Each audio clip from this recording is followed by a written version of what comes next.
París, 1984. Las luces de Montmartre brillan sobre los cabarets que hicieron famoso al barrio. Abajo, en las calles empedradas donde Toulouse-Lautrec pintó a las bailarinas del Moulin Rouge, camina un joven con ropa extravagante, maquillaje impecable y una sonrisa deslumbrante.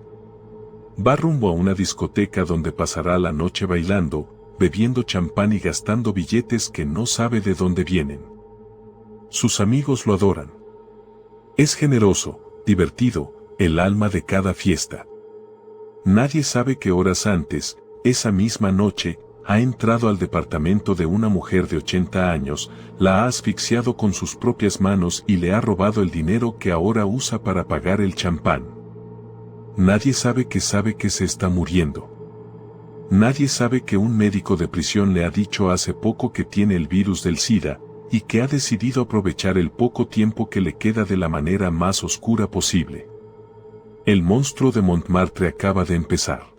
Thierry Paulin, conocido como el monstruo de Montmartre, fue un criminal francés que acabó con la vida de al menos 18 mujeres mayores en París entre 1984 y 1987. Nacido en Fort-de-France, Martinica, en el Caribe francés, emigró a la Francia metropolitana donde eventualmente se estableció en el barrio de Montmartre. Golpeaba, estrangulaba y asfixiaba a sus víctimas, todas ancianas que vivían solas. Una de ellas fue obligada a beber limpiador de desagües. Robaba el dinero y las joyas de sus víctimas para financiar un estilo de vida extravagante en los clubes nocturnos de París. Fue arrestado el 1 de diciembre de 1987 a los 24 años. Nunca enfrentó un juicio completo. El 16 de abril de 1989, a los 25 años, Thierry Paulin falleció en la prisión de Fresnes, en las afueras de París, a causa del SIDA. La enfermedad que había usado como excusa para desvivir lo alcanzó antes de que la justicia francesa pudiera sentenciarlo formalmente por sus actos. El 28 de noviembre de 1963, en Fort-de-France, la capital de la isla de Martinica en el Caribe francés, nació Thierry Paulin.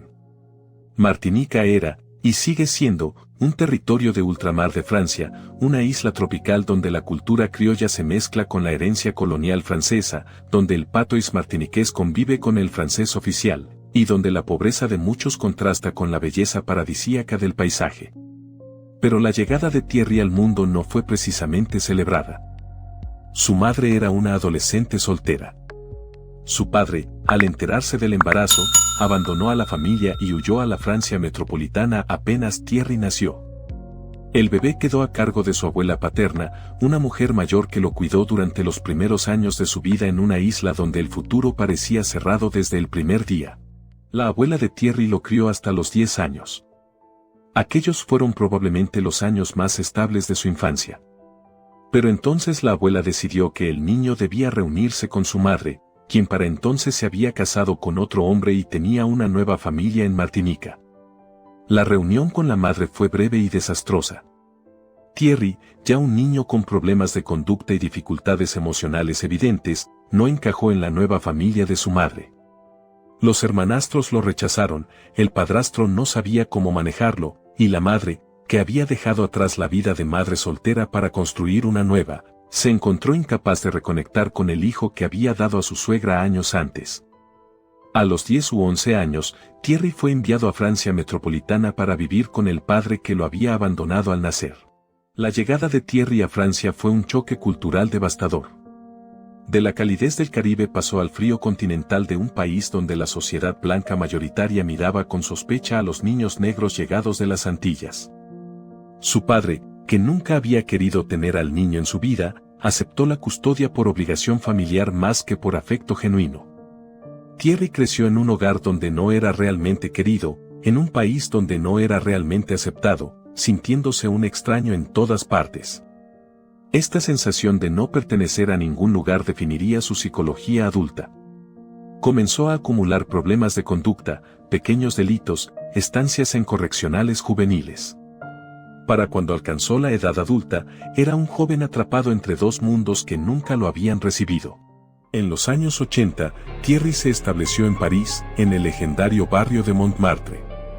Encontró trabajo como camarero, pero sus verdaderas pasiones estaban en otro lado, en los clubes nocturnos, en las discotecas de moda, en el mundo glamoroso de la noche parisina donde podía reinventarse a sí mismo. París de los años 80 era una ciudad efervescente, donde la cultura gay vivía un momento de liberación sin precedentes, donde las discotecas como Le Palace atraían a celebridades, artistas y gente común que buscaba escapar de la realidad durante unas horas. Thierry adoraba ese mundo. Se vestía con ropa extravagante, se maquillaba cuidadosamente, bailaba toda la noche. Pero los sueldos de camarero no alcanzaban para el estilo de vida que deseaba, y Thierry comenzó a buscar otras formas de conseguir dinero. Antes de 1984, durante una de sus estancias en prisión por delitos menores, Thierry se sometió a una prueba médica que cambiaría el rumbo de su vida. El resultado fue positivo, era portador del virus del SIDA. En los primeros años 80, este diagnóstico era una sentencia de fallecimiento. Los tratamientos antirretrovirales no existían todavía, el conocimiento médico sobre la enfermedad era rudimentario, y la mayoría de las personas diagnosticadas fallecían en cuestión de años entre sufrimientos terribles. Thierry, con apenas 20 años de edad, acababa de recibir la noticia de que su vida sería corta y dolorosa. Pero en lugar de procesar el diagnóstico con desesperación o resignación, Thierry tomó una decisión diferente.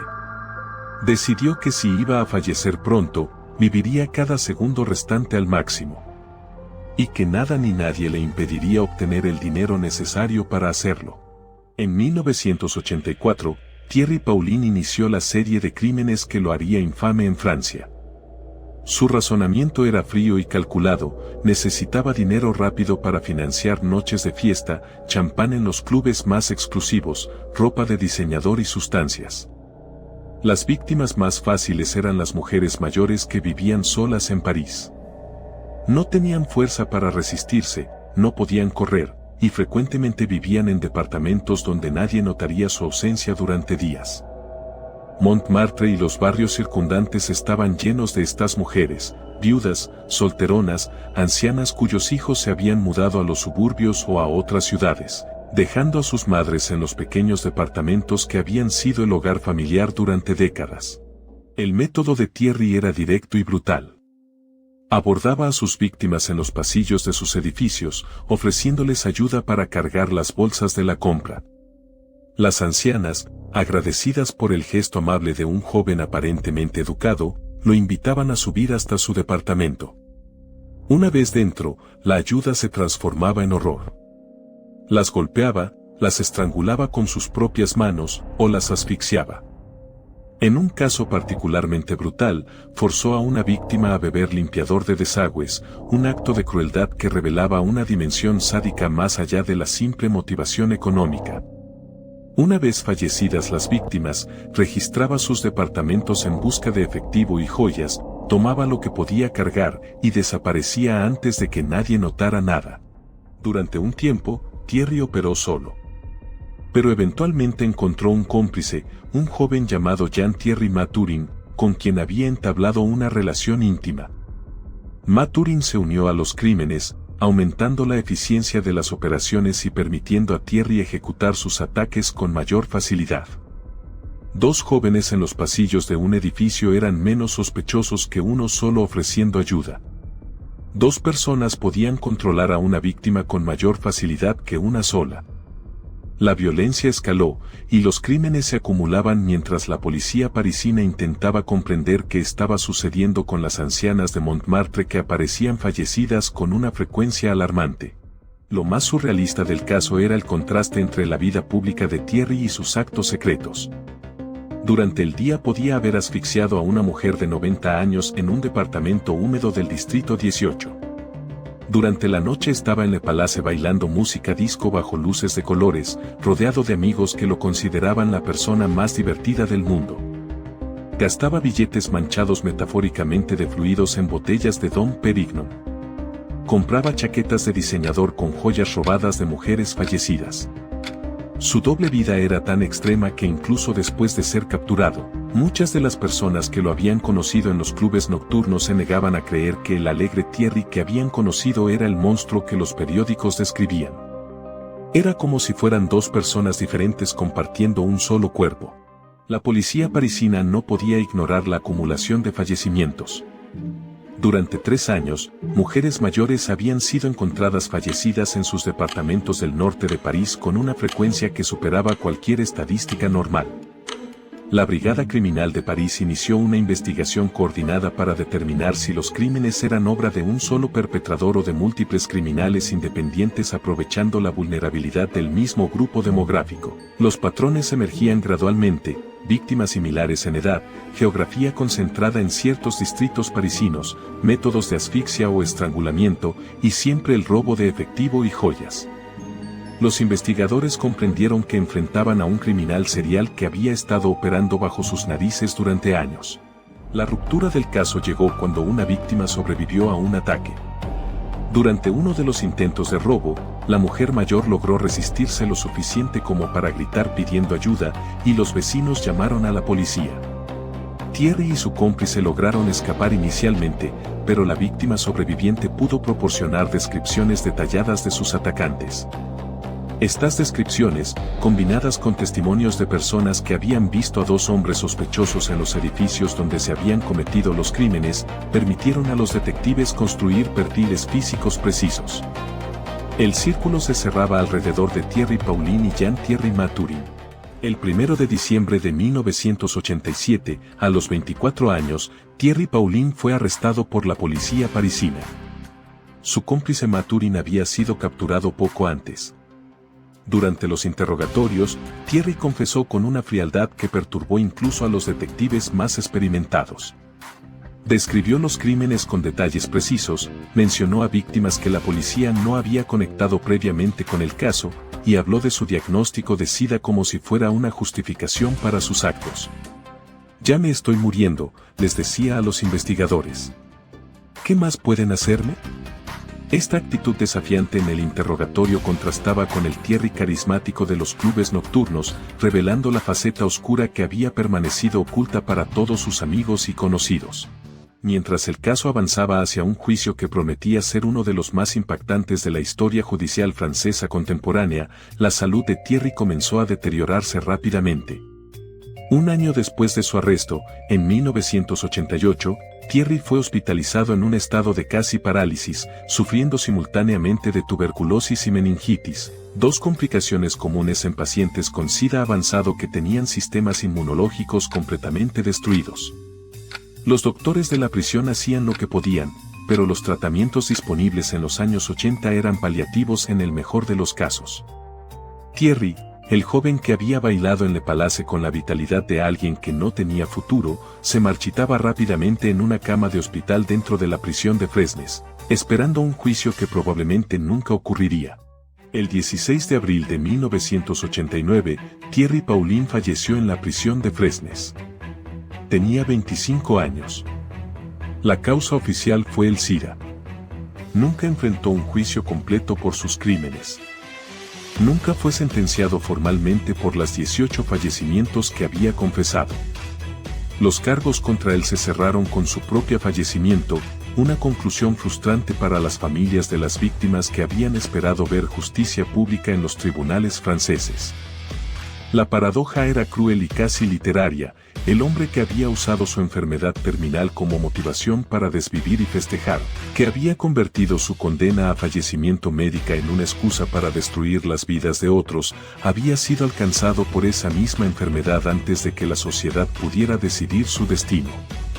El SIDA, que Thierry había usado como combustible para su espiral criminal, fue finalmente quien lo sentenció. Hay algo profundamente perturbador en la manera en que terminó la historia de Thierry Paulin. No hubo catarsis judicial. No hubo sentencia leída en voz alta mientras las familias de las víctimas escuchaban desde las galerías. No hubo encarcelamiento prolongado donde Thierry tuviera que contemplar lo que había hecho durante décadas. Solo hubo una cama en un hospital de prisión, un cuerpo cada vez más débil y un suspiro final que cerró el caso sin ofrecer las respuestas que todos buscaban. Su cómplice, Jean-Thierry Mathurin, se enfrentó juicio posteriormente y recibió una sentencia de prisión. Pero para Thierry, el verdadero verdugo no fue la justicia francesa sino el virus que había dentro de su propio cuerpo. Algunas historias criminales terminan con un martillo de juez golpeando la mesa. La de Thierry Poulain terminó con el sonido de un monitor cardíaco convirtiéndose en una línea plana. Quizá esa sea la única forma de justicia que algunos casos pueden ofrecer, no la que el sistema entrega, sino la que el tiempo y la biología reclaman por su cuenta. El monstruo de Montmartre bailó hasta el último segundo que su cuerpo le permitió, y cuando la música se detuvo, no quedó nadie para aplaudir.